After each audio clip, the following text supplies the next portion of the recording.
1.3 Many Points of View. Every share of Berkshire that I own is destined to go to philanthropies, and I want society to reap the maximum good from these gifts and bequests.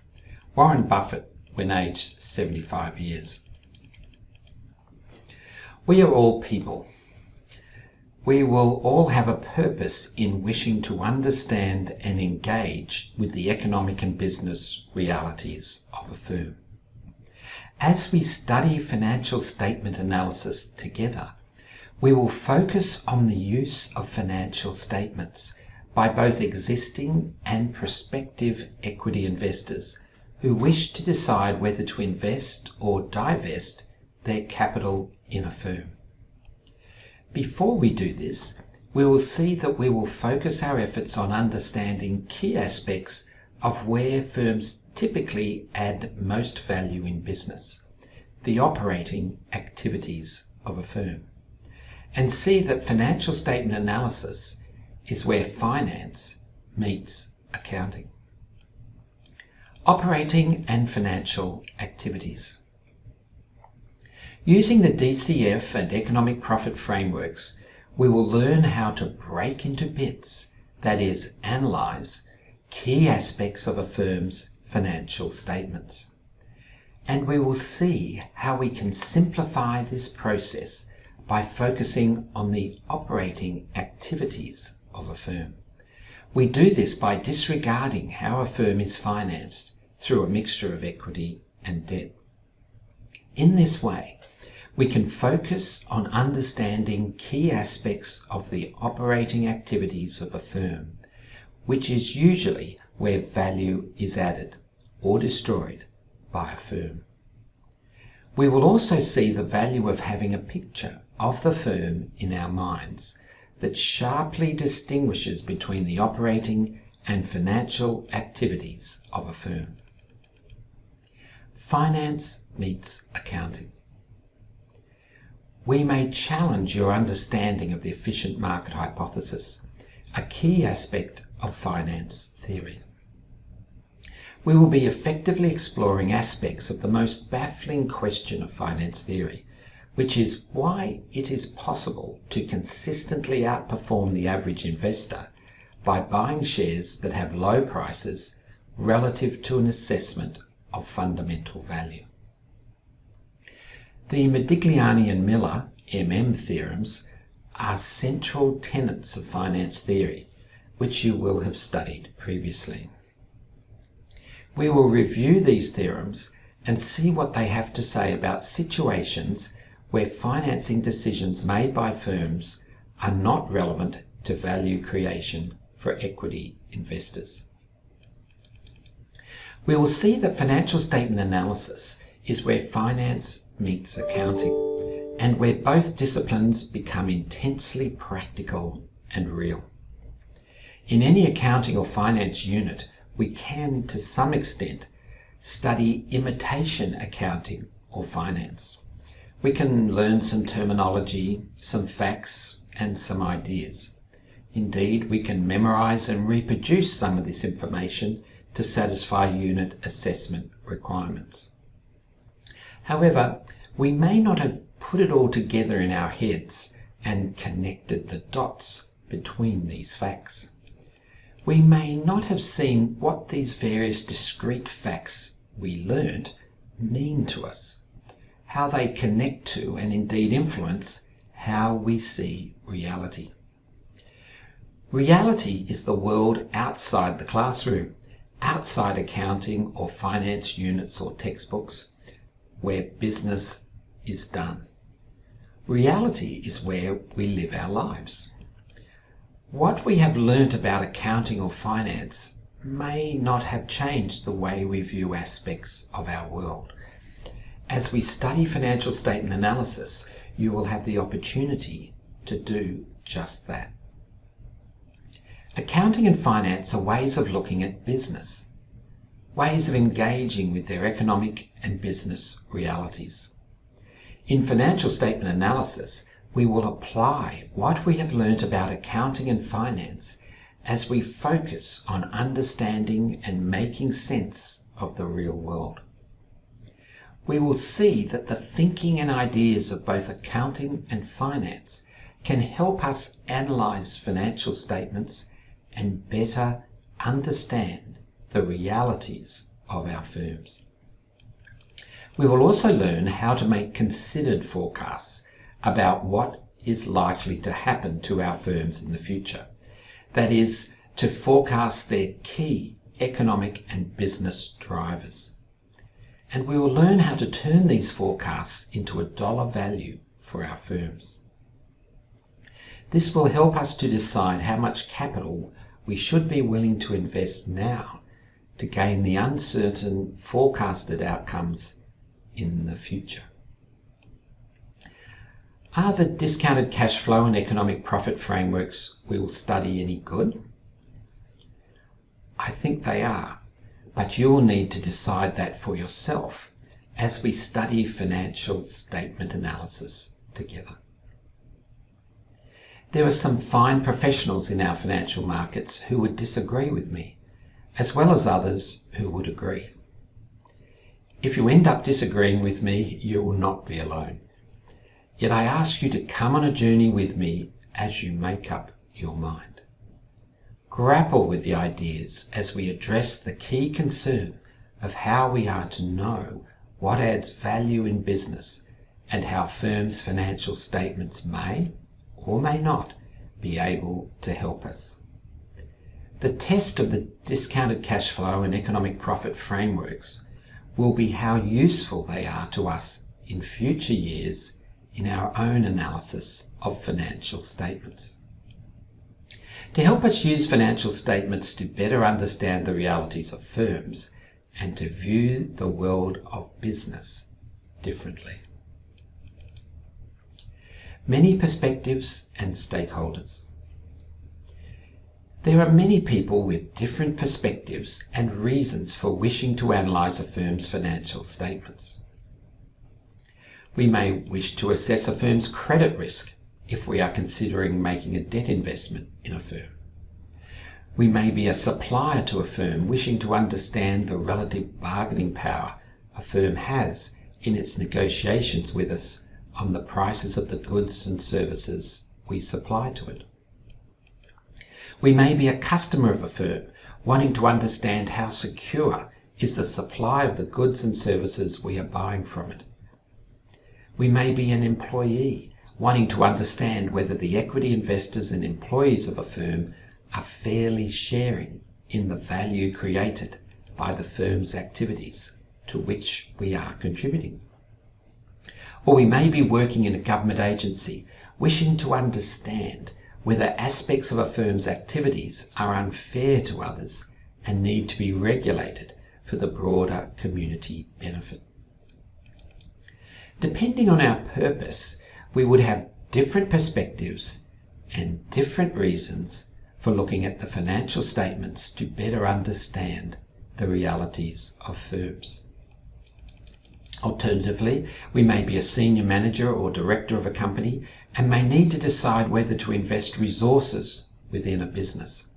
For example, we may need to assess a proposal to build a new factory at Fairfield in the outer western suburbs of Sydney, or to restructure a firm's distribution by centralising its warehousing operations in East Tamaki in Auckland, or to acquire another business and bolt it on to the existing businesses, as for example Commonwealth Bank in Australia did when it purchased ASB Bank in New Zealand in the late 1980s, or to outsource manufacturing to Shenzhen in Guangdong province in China, or to assess the merits of a marketing strategy that involves paying a multi-million-dollar sum for endorsement from, say, the Australian cricket player Steve Smith or the New Zealand golfer Lydia Ko, or to introduce a new human resources policy around increased flexibility in working hours for certain groups of employees, or to decide whether to simply maintain the status quo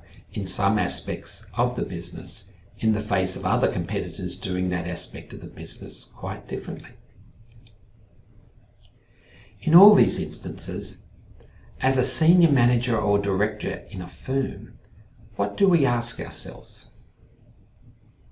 We need to assess which course of action will add the most value for equity investors and to other stakeholders in a firm. How can we tell? How do we know if we are adding value by going ahead with any of these proposals? The way of identifying and thinking about aspects of the economic and business realities of firms that you can gain from studying financial statement analysis can be used in a range of situations in which we may find ourselves. We may look at the financial statements of firms from many different perspectives at different times in our lives and working careers. We may find ourselves working as a corporate investigator in a large open plan office with the Australian regulator, Australian Securities and Investments Commission, ASIC, or working as an analyst in the Auckland head office of Fonterra, a large multinational dairy company owned by 10,500 New Zealand dairy farmers, assessing the merits of a major capital investment proposal from a senior manager. How do we view the world we are in? How do we see it? How do we engage with it? The knowledge and skills we will study will be in the context of existing and prospective equity investors using financial statements to make decisions about whether to invest or divest their capital in the equity of a firm. However, they will also be directly relevant and useful in other decision contexts. We will limit ourselves to the decisions by equity investors for focus. The risk of doing this is that we might tend to forget about the interests of other stakeholders in a firm. Going jogging after work at the end of the day might be a good thing. It could help my physical fitness and help me clear my head. However, if I get so focused on running and exercising that I do so many hours of running every day that I neglect other aspects of my life, such as my relationships with my wife, family, friends and parents, washing the car, cooking dinner or going to work, then jogging may not be so good. In the same way, our focus on decisions to be made by equity investors in a firm can lead us to neglect other perspectives. Financial statement analysis is for everyone, and a firm's activities serve the needs of many more people, many more stakeholders than simply equity investors. Financial statement analysis is about knowing what adds value for a wide range of stakeholders in a wide range of situations. A way of thinking, of viewing the world, we can use in many different situations. We are not going soft in the head to be sensitive to and consider the genuine interests of stakeholders other than equity investors in a business. Quite the reverse. However, that will not be our focus. Equity investors' interests are not everything. All I ask is that we keep in mind that our focus on adding value to equity investors is only part of the story, never the whole story. Indeed, as William Shakespeare's character Hamlet says to his friend Horatio, "There are more things in heaven and earth, Horatio, than are dreamt of in your philosophy." As we delve into the exciting and compelling world of financial statement analysis and discover what we can learn about the realities of a firm from its financial statements, keep in mind it is possible to look at these realities from many other points of view than those of equity investors. The knowledge and skills we learn in the context of examining the financial statements from the point of view of equity investors can be readily adapted and used to analyse a firm from the points of view of other stakeholders. We may well find ourselves in future needing to do just that. We will now turn our attention to the sort of technical skills and judgments we will need to develop to be able to complete a quality analysis of a firm's financial statements. 1.4. What it takes. A man who tries to carry a cat home by its tail will learn a lesson that can be learned in no other way. Mark Twain. In this section, we will look at what it might take to gain fresh insights of a firm's business realities from its financial statements. We will see we need to focus on a firm's key economic and business drivers and on how these might change in the future. Financial statement analysis requires a mixture of technical skills, which we can learn in a classroom by reading the materials in this study guide and by carefully applying these concepts to our firms, and judgments, which take time and experience to develop. This study guide can give you some theoretical tips and ideas to take with you, a platform, or base if you like, on which you can build your own capacity to make sound judgments and develop a nose or ability to use financial statements to connect meaningfully to the economic and business realities of firms. We will see that the quality of the judgments we make in forecasting are critical to financial statement analysis, as is our ability to turn these judgments meaningfully into dollar figures of value. We will use the discounted cash flow and economic profit frameworks to turn our forecasts into valuations. But beware. Valuation models such as the ones we will use incorporate guesses to varying degrees for a number of their components. For example, we will see the long-term expectations summarised by a growth rate, and the discount rates used to bring future dollars into present dollars are both extremely difficult to quantify and inevitably contain a high degree of speculation and can be prone to manipulation by us or by others. Our valuation models will involve us using a spreadsheet and will enable us to arrive at precise values, which can fool us into thinking they give us more accuracy than is the case. It can be useful to remember that the only thing certain about any forecast we make is that it will be proved wrong. Forecasting is highly imprecise, particularly the more years we go into the future. Also, no one has yet figured out how to effectively translate into discount rates judgments in relation to risk. A common model from finance used to generate discount rates, the capital asset pricing model, CAPM, can be readily manipulated depending on the beta estimates and market risk premium used in calculating the discount rate. More guesses. As Benjamin Graham has pointed out, the combination of precise formulas with highly imprecise assumptions can be used to establish, or rather justify, practically any value for a firm one wishes. Self-delusion in financial statement analysis and valuation is a constant risk. The false precision that valuation models such as the discounted cash flow and economic profit frameworks apparently provide can easily disguise manipulation and bias by those using these frameworks. The most worrying thing is the self-delusion that their apparent precision can provide. We can easily use such a framework to convince ourselves that we know more than we do.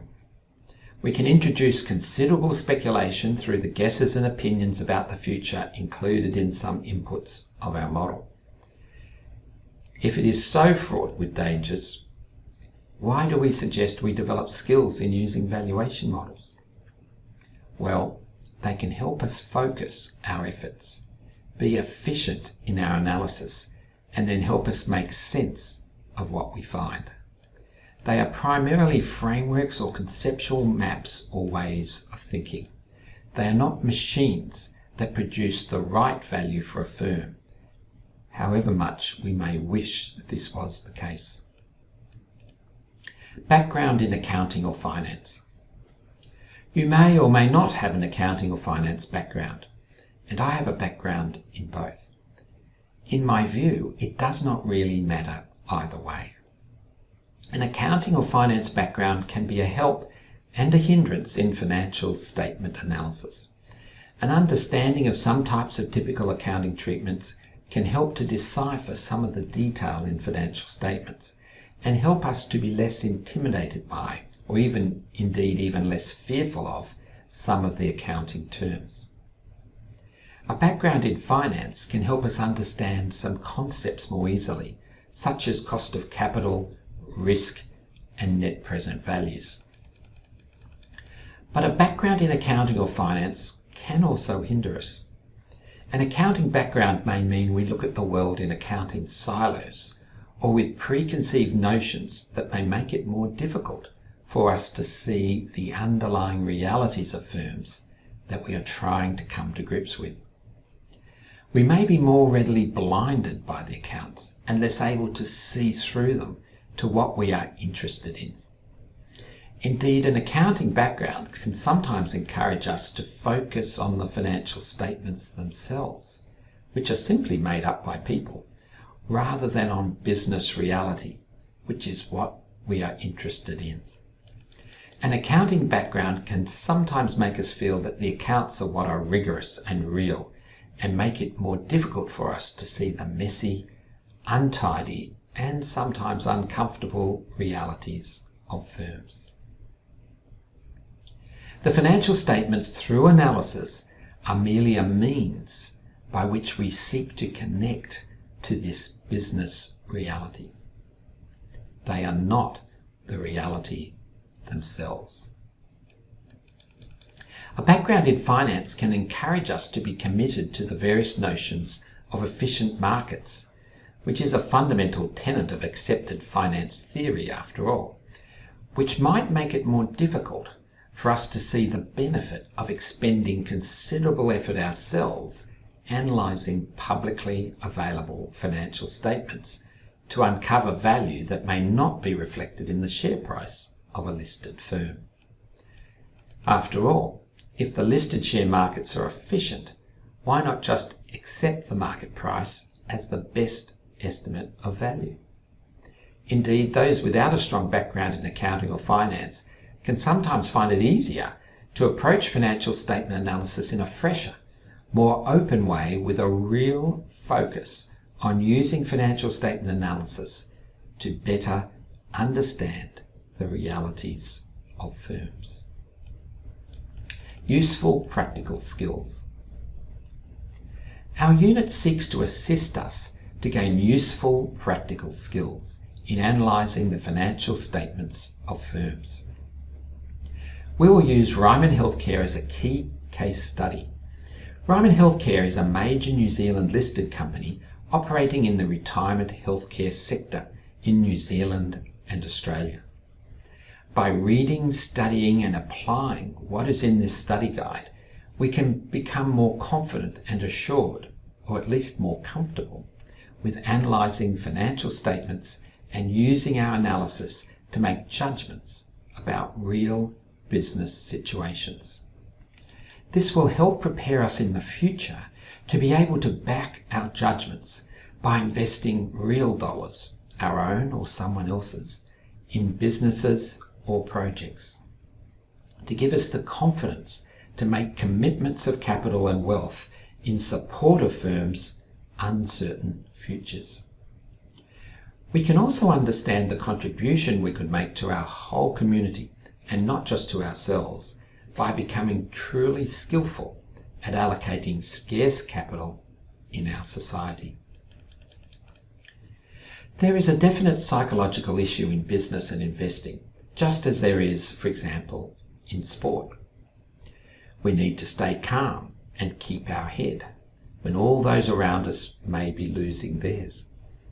We need to keep our nerve and focus and confidence at critical moments, but not slip into arrogance and overconfidence, which is all too easy to do as well. A key help in being able to walk this tightrope is to have a rock, a foundation, a solid base. We occasionally meet people in life who have a solid foundation, and this can give them a tremendous inner strength and resilience, come what may. It is the same in business and investing. Having a clear sense of what adds value in business can give us the calm confidence to follow through on our own assessments, particularly at critical moments in capital markets.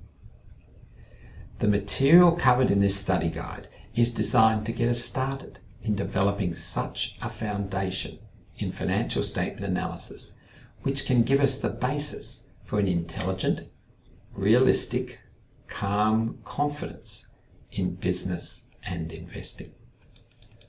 Focus on drivers. To help us build such a foundation, we need to focus on drivers, not passengers. We need to identify and assess the past drivers of a firm's performance systematically and efficiently. To do this requires us to identify the past economic and business realities of a firm which are driving its performance.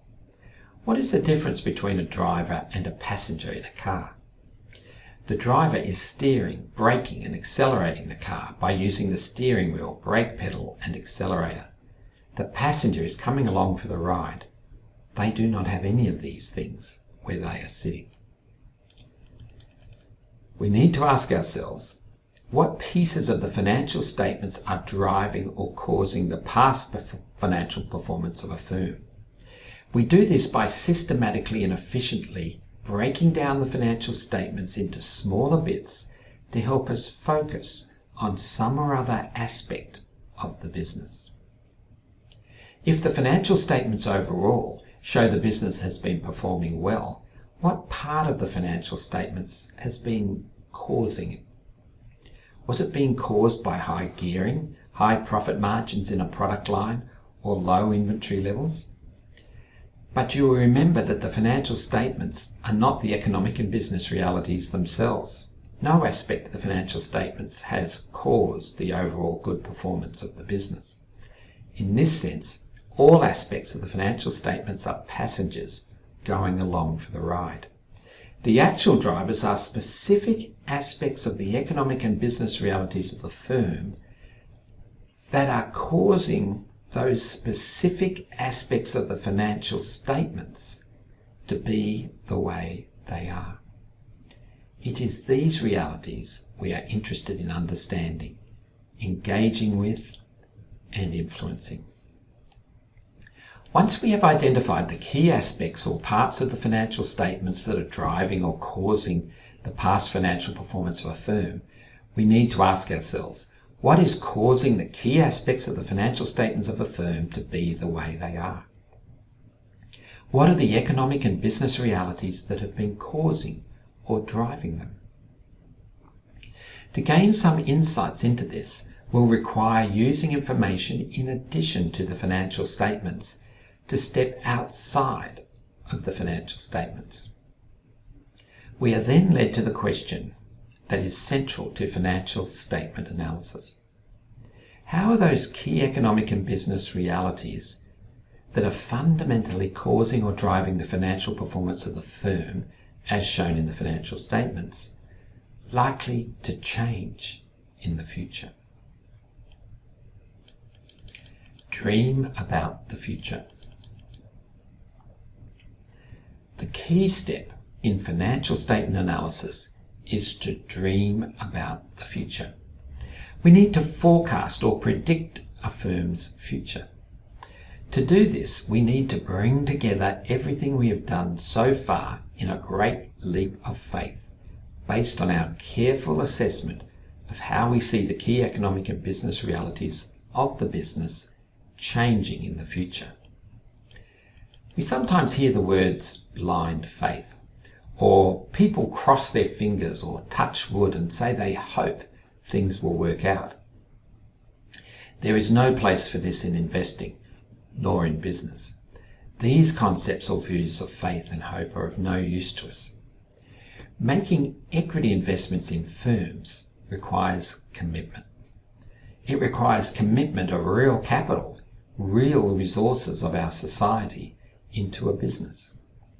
To do this based on sentiment, vague ideas, or limited independent assessment is acting based on blind faith. Many costly and foolish decisions can be made this way. Many in our capital markets, including myself, can testify to that. Yet investing and business is about real faith and hope. We need to step out and take a risk, which will quite often not turn out exactly the way we expected or would have liked. After all, who knows the future? We can increase our hit rate and chances of success by using the knowledge and skills we can gain in this unit to make careful assessments of how we see the key economic and business realities that are in the driver's seat of a firm's business, changing in the future. However, these assessments are only useful if we can turn them into a dollar figure. This is because equity investments in firms and economic transactions in markets more generally are conducted between people in dollars. It is through the exchange of money that we engage in equity investing. For this reason, we need to address how much we should pay for an equity interest in a firm, because that is how capital is allocated in our society. We can have real faith, hope, and confidence as we step out carefully investing our limited capital. Our unit is designed to introduce you to the good thinking and practical skills of financial statement analysis that can help us have a basis for such confidence. Conclusions. We have seen in this chapter that fundamental analysis involves us making our own assessment of the economic and business realities of a firm independently of its share price. We suggest this is worth the effort because it can help us avoid common errors many investors can make who fail to properly engage with this reality. We saw how analysing financial statement analysis is central to carrying out fundamental analysis on a firm. We saw the importance of having a framework, a conceptual map in our mind. In our unit, we will learn to look at a firm's business reality through the discounted cash flow, DCF, and economic profit frameworks. The economic profit framework uses a well-established concept from economics as the basis for our view of value. Economic profit, or abnormal earnings or residual income, is the difference between the accounting earnings of a firm and the cost of the capital a firm uses to earn that return. This is what we will be focusing on as we seek to understand the economic and business realities of a firm.